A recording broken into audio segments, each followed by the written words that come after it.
O Senhor esteja convosco. Ele está no meio de nós. Proclamação do Evangelho de Jesus Cristo segundo João. Glória a vós, Senhor.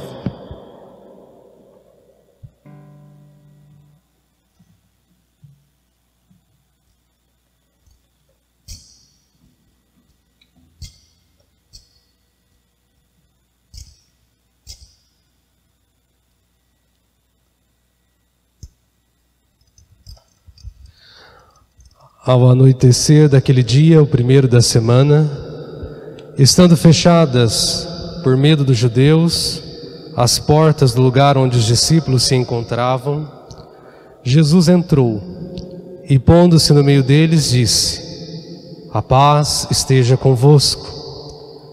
Depois dessas palavras, mostrou-lhes as mãos e o lado. Então, os discípulos se alegraram por verem o Senhor. Novamente Jesus disse: "A paz esteja convosco. Como o Pai me enviou, também eu vos envio." E depois de ter dito isso, soprou sobre eles e disse: "Recebei o Espírito Santo. A quem perdoardes os pecados, eles lhes serão perdoados. A quem os não perdoardes, eles lhes serão retidos." Tomé, chamado Dídimo, que era um dos 12, não estavam com eles quando Jesus veio. Os outros discípulos contaram-lhe depois: "Vimos o Senhor." Mas Tomé disse-lhes: "Se eu não vir as marcas dos pregos em suas mãos, se eu não puser o dedo nas marcas dos pregos e não puser a mão no seu lado, não acreditarei." 8 dias depois, encontravam-se os discípulos novamente reunidos em casa e Tomé estava com eles. Estando fechadas as portas, Jesus entrou, pôs-se no meio deles e disse: "A paz esteja convosco." Depois disse a Tomé: "Põe o teu dedo aqui e olha as minhas mãos. Estende a tua mão e coloca no meu lado, e não sejas incrédulo, mas fiel." Tomé respondeu: "Meu Senhor e meu Deus." Jesus lhe disse: "Acreditaste porque me viste? Bem-aventurados os que creram sem terem visto." Jesus realizou muitos outros sinais diante dos discípulos que não estão escritos neste livro. Mas estes foram escritos para que acrediteis que Jesus é o Cristo, o Filho de Deus, e para que, crendo, tenhais a vida em seu nome. Palavra da salvação. Glória a vós, Senhor.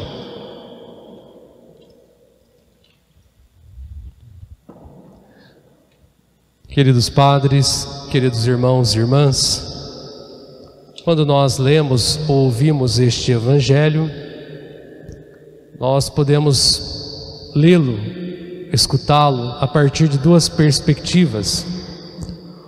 Uma, nós podemos condenar Tomé porque duvidou. Como pode Tomé duvidar? E a segunda é nos sentirmos como Tomé. Tem horas também que nós duvidamos. E eu creio que a dúvida é normal e faz parte da vida de todo ser humano. E tanto os que creem, nós que temos fé, duvidamos, podemos duvidar, quanto aqueles que não creem. Os ateus também duvidam. Nós cremos que Deus existe. Tem horas que podemos fraquejar na fé. Os ateus creem que Deus não existe e tem horas também que podem fraquejar nessa sua crença.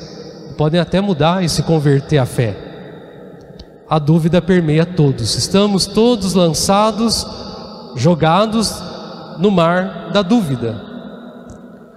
No entanto, qual é a diferença entre quem tem fé e quem não tem fé?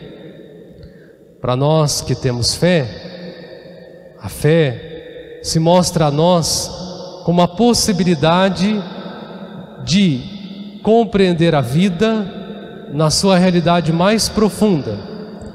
Tem gente que pensa que a fé é uma fantasia. Tem gente que pensa que a fé é como se fosse um anestésico, uma aspirina, uma dipirona que a gente toma e anestesia a gente para não sentir a dor do mundo, a dor da vida. E a fé não é nada disso, pelo contrário. A fé nos faz mergulhar na dor profundamente e aceitá-la no seu sentido mais real, mais profundo, sabendo que aquilo que é mais importante nessa vida é invisível, é misterioso. Recordo as palavras do livro de Antoine Saint-Exupéry: o essencial é invisível aos olhos, as palavras do Pequeno Príncipe. Então, há um grande mistério que nos permeia, que nos atravessa. Se a gente for pensar nos grandes cientistas da NASA, que investigam o espaço, hoje sabe-se que existem milhões de galáxias. O que os cientistas sabem hoje é muito pouco perto do grande mistério que é o universo, que são os buracos negros, que são as galáxias, como elas se formam, como elas desaparecem, se tudo desaparecerá, se tudo... Quem sabe? Quem pode dizer e responder? Existem teses, teorias, são muitas as teorias. Nós resolvemos crer, resolvemos dar o nosso consentimento ao mistério da fé. Nós cremos no sobrenatural. E crendo, nós experimentamos uma realidade profunda, que é desse mistério que nos atravessa, desse mistério que envolve a nossa vida e que para nós se torna o chão da nossa existência. Ninguém pode viver ou existir sem chão. A gente precisa de um chão. Mesmo no avião, existe um assoalho no avião que permite às pessoas caminhar e ficarem ali e se locomoverem. Nós precisamos de um chão. O chão da nossa existência é a fé. Sem esse chão não é possível construir a vida. Sem esse chão não é possível se construir como pessoa. Por isso, para nós, a fé é um sentido existencial. É mais do que uma resposta. Resposta nós podemos buscar muitas. O mundo nos oferece muitas respostas. A fé é sentido existencial. E assim, irmãos, irmãs, podemos duvidar. A dúvida faz parte da fé. De fato, aqueles que têm ou dizem ter uma fé incrolável, uma fé que não se quebra, uma fé inquebrantável, na verdade esses são perigosos, porque não questionam, porque muitas vezes se radicalizam na sua maneira de crer, e que não é a fé de verdade. A verdadeira fé inclui a dúvida, inclui a pergunta. Se eu não me questionar, corro o risco de não viver uma espiritualidade sadia, corro o risco de viver uma espiritualidade doentia. A espiritualidade sadia é aquela em que eu questiono, eu pergunto, eu duvido, eu busco saber, eu quero aprender mais, eu quero compreender melhor. Só que chega um certo limite que eu sei que não terei todas as respostas. Então, diante do mistério, a única atitude que eu posso ter é a da contemplação, do respeito, do silêncio. O mistério é maior que eu. A espiritualidade sadia se coloca nesta perspectiva. Eu me questiono. Se não me questiono, não há libertação. Minha fé se torna uma fé, a minha maneira de acreditar. E hoje, o que mais acontece no mundo é que as pessoas querem crer do seu jeito, da sua maneira, segundo as suas condições. Se o padre tal não olha para mim, eu não vou na igreja. Se o padre não pode me atender na minha necessidade, eu não vou mais colaborar com a igreja. Se a missa não é assim, para mim não serve, não vou. Nós hoje estamos atrás de crer segundo os nossos interesses. Se aquela igreja me dá mais lucro, me dá mais vantagem, eu vou naquela igreja. Se aquele pastor fala melhor que o meu padre, vou nele, porque é mais vantajoso. O nosso mundo hoje é o mundo do lucro e da vantagem.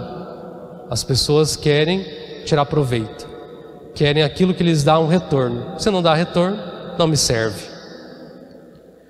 Queridos irmãos e irmãs, não podemos estabelecer as maneiras de crer. é preciso ser fiel. Jesus disse a Tomé: não sejas incrédulo, seja fiel. A palavra fiel quer dizer aquele que acredita, mas não só, aquele que vive aquilo que acredita. Não basta crer apenas com os lábios, dizer que crê, dizer que vem à igreja, dizer que reza. É preciso vivenciar. Não pode ter um hiato, não pode ter uma separação entre fé e vida. Fé e vida são uma coisa só. E ser fiel significa perseverança. O fiel é aquele que é perseverante. Um grande comentarista bíblico, Juan Mateu, diz que Tomé não estava na primeira vez que Jesus apareceu, na tarde do domingo da Páscoa. Tomé estava fora da comunidade. O risco é que quando a gente se distancia da comunidade, a gente não veja o ressuscitado, a gente não perceba a sua presença. É na comunidade que ele se faz presente, é na comunidade que ele se apresenta desejando a paz, dando o dom da ressurreição. No entanto, Tomé talvez tenha tido muita coragem, porque enquanto os outros estavam fechados por medo em casa, Tomé estava na rua, Tomé estava fora. O que estava fazendo Tomé? Nós hoje nos encontramos mais ou menos na mesma situação. Estamos fechados em casa, há medo, a angústia, o medo do vírus, a crise econômica. No entanto, mesmo em casa, podemos viver a comunidade. E estamos fazendo isso, vocês estão nos acompanhando, embora não possam estar aqui presente, corporalmente, fisicamente, estão com o coração, estão com o espírito. E Jesus se apresenta a nós hoje, tanto a nós que estamos aqui, quanto a vocês. O que Ele nos deseja é a sua paz, e essa paz que vem do perdão dos pecados. O dom pascal de Jesus é o perdão dos pecados. Ele sopra sobre os discípulos, apóstolos, e diz: recebei o Espírito Santo, a quem vocês perdoarem os pecados, eles serão perdoados. Se vocês não perdoarem, eles não serão perdoados. De fato, só o perdão dos pecados é que dá paz, porque muitas vezes as guerras não estão só fora, mas estão dentro de nós. Nós não conseguimos ter paz porque a nossa consciência nos acusa, porque a culpa nos pesa, porque não sabemos lidar com os nossos traumas interiores, porque às vezes não suportamos a nós mesmos, às vezes a gente não se aguenta. Então, as maiores guerras estão dentro de nós.